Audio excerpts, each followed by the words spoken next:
Hammond. Mr. Speaker, I'm pleased to introduce to the House the first spring statement.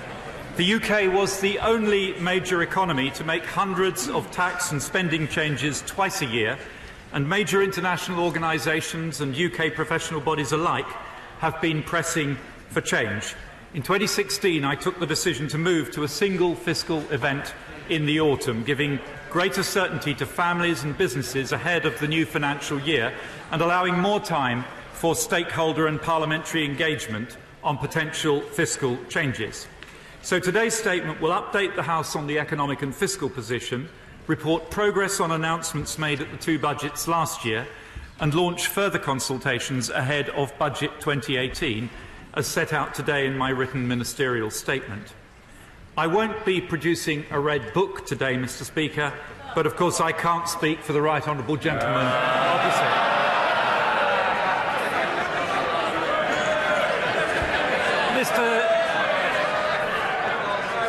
Mr. Speaker, I am pleased to report today to the House on a UK economy that has grown in every year since 2010.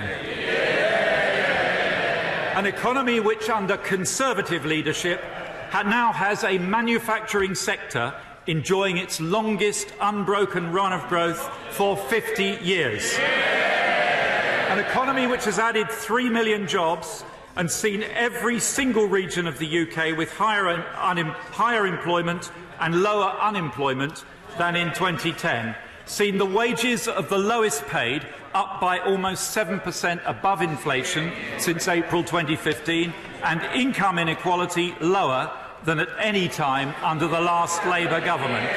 Solid progress towards building an economy that works for everyone. So, Mr. Speaker, I reject the party opposite's doom and gloom about the state of the nation. Every Wednesday, we have to listen to the Leader of the Opposition relentlessly talking Britain down. And every year since 2010, we've had to listen to the Right Honourable Member for Hayes and Harlington predict a recession, none of which have actually happened. So, Mr. Speaker, if there are any Eeyores in the chamber, they're over there. I, meanwhile, am at my most positively Tigger-like today as I contemplate a country which faces the future with unique strengths. Our language is the global language of business. Our legal system is the jurisdiction of choice for commerce. We host the world's most global city and its international finance and professional services capital. Our companies are in the vanguard of the technological revolution, while our world-class universities are delivering the breakthrough discoveries and inventions that are powering it. British culture and talent reaches huge audiences across the globe, and our tech sector is attracting skills and capital from the four corners of the earth, with a new tech business being founded somewhere in the UK every hour, producing world-class products, including apps like TransferWise, CityMapper, Matt Hancock.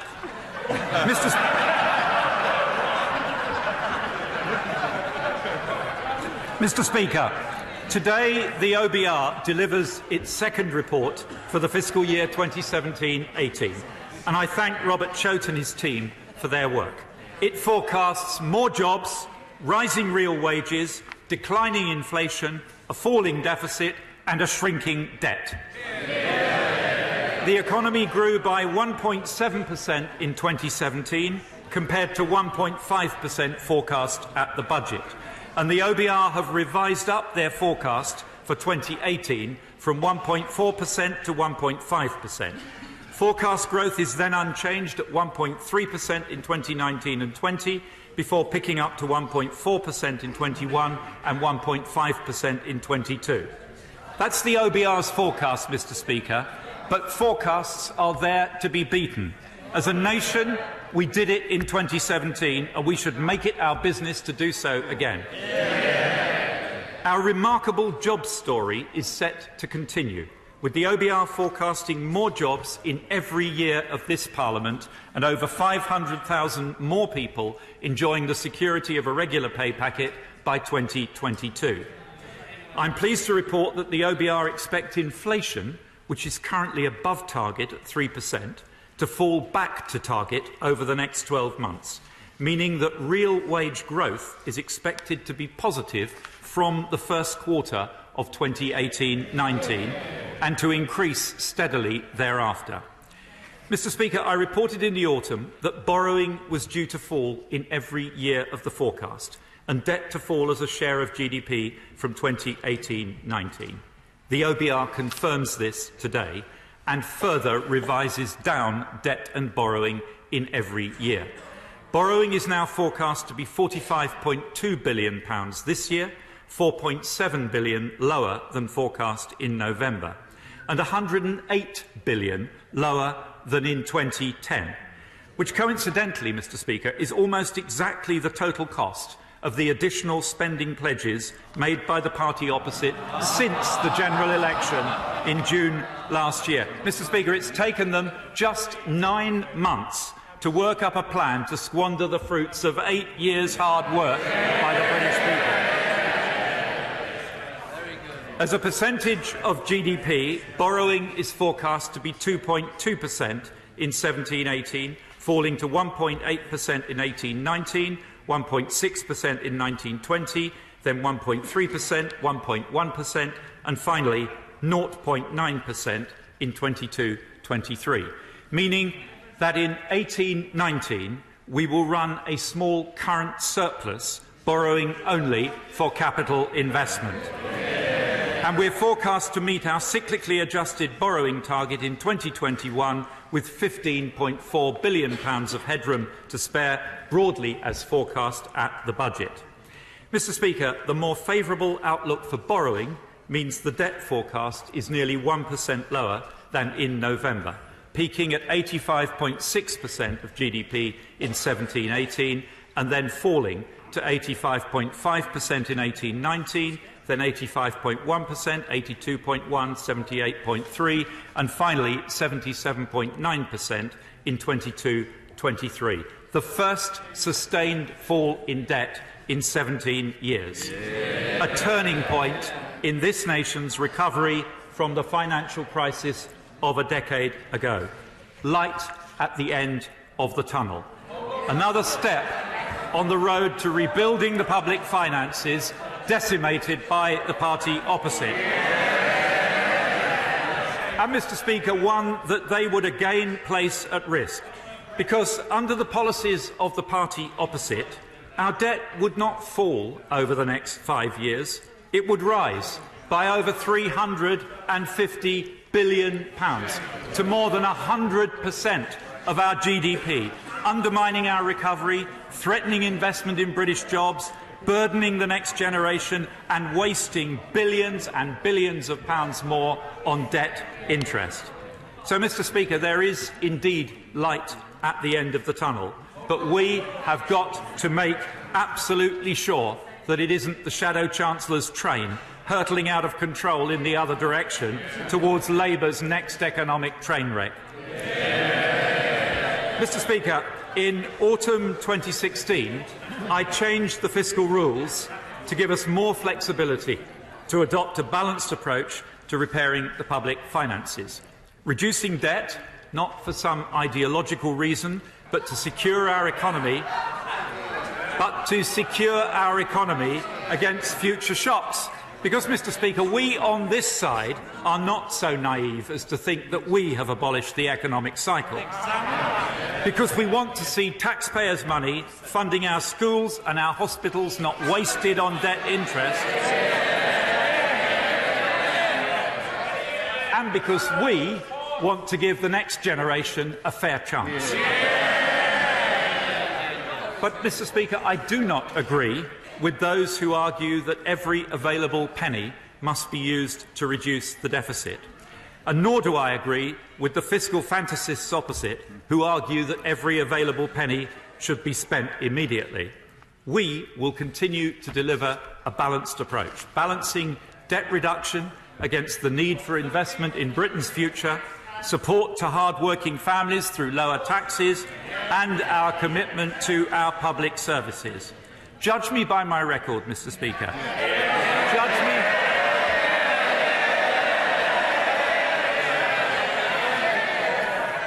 Judge me by my record. We'll see, Mr. Speaker, if they've done their homework. They might be surprised. Since Autumn Statement 2016, I have committed to £60 billion of new spending, shared between long-term investment in Britain's future and support for our public services, with almost £9 billion extra for our NHS and our social care system, £4 billion going into the NHS in 2018-19 alone. And as I promised at the autumn budget, more to come if, as I hope, management and unions reach an agreement on a pay modernisation deal for our nation's nurses and Agenda for Change staff, who have worked tirelessly since the autumn in very challenging circumstances to provide the NHS care that we all value so highly. £2.2 billion more on education and skills, and £31 billion going to fund infrastructure, R&D and housing through the National Productivity Investment Fund, taking public investment in our schools, hospitals and infrastructure in this Parliament to its highest sustained level in 40 years. And at the same time, Mr. Speaker, we've cut taxes for 31 million working people by raising the personal allowance again in line with our manifesto commitment, taking more than 4 million people out of tax altogether since 2010. Freezing fuel duty for an 8th successive year, taking the saving for a typical car driver to £850 compared to Labour's plans, and raising the national living wage to £7.83 from next month, giving the lowest paid in our society a well-deserved pay rise of over £2,000 for a full-time worker since 2015. Mr. Speaker, since becoming Chancellor, I have provided an extra £11 billion of funding for 2018-19 to help with short-term public spending pressures and to invest in Britain's future. In the longer term, I can confirm that at this year's budget, I will set an overall path for public spending for 2020 and beyond, with a detailed spending review to take place in 2019 to allocate funding between departments. That is how responsible people budget. First you work out what you can afford, then you decide what your priorities are, and then you allocate between them.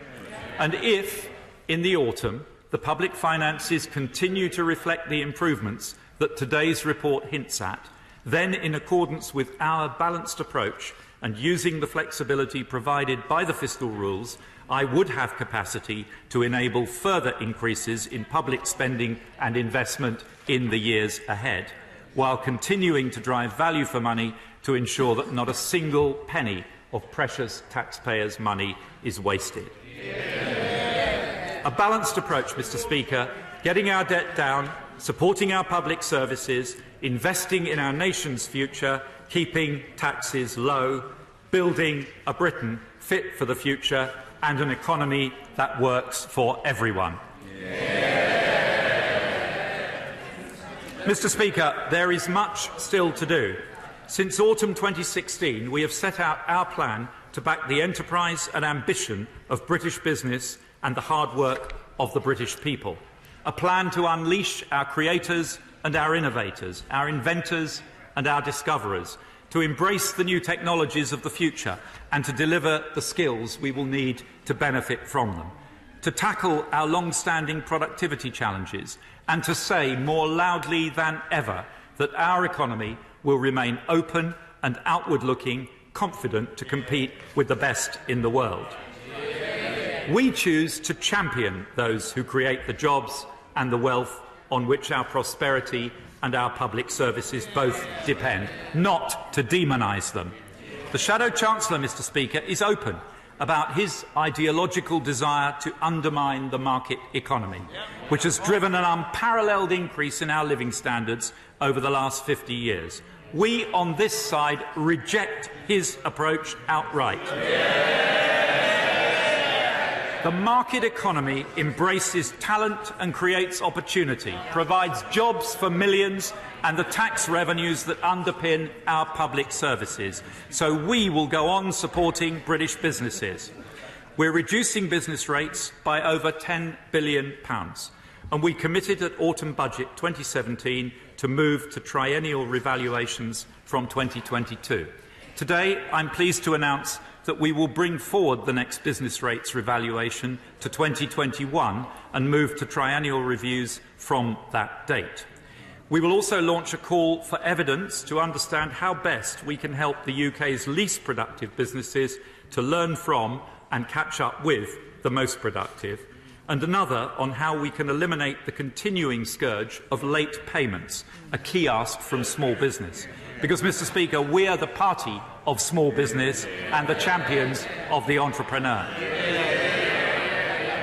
Since the budget, we've made substantial progress in our negotiations with the European Union to deliver a Brexit that supports British jobs, businesses and prosperity. And, Mr. Speaker, I look forward, I don't know what the honourable gentleman does, but I look forward to another important step forward at the European Council next week. But we will continue to prepare for all eventualities, and today my right honourable friend, the Chief Secretary, is publishing the departmental allocations of over £1.5 billion of Brexit preparation funding for 2018-19, which I announced at the autumn budget. Our modern industrial strategy sets out our plan to keep Britain at the forefront of new technologies, with the biggest increase in public R&D spending for 4 decades. Much of this new technology depends on high-speed broadband, and today I can make the first allocations of the £190 million local full-fibre challenge fund announced at autumn budget and confirm £25 million for the first 5G test beds. As our economy changes, we must ensure people have the skills they need to seize the opportunities ahead.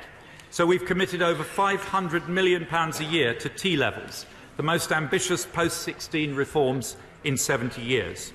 And from next month, £50 million will be available to help employers prepare for the rollout of T-level work placements. Last week, the Education Secretary and I chaired the first meeting of the National Retraining Partnership between the Government, the TUC and the CBI.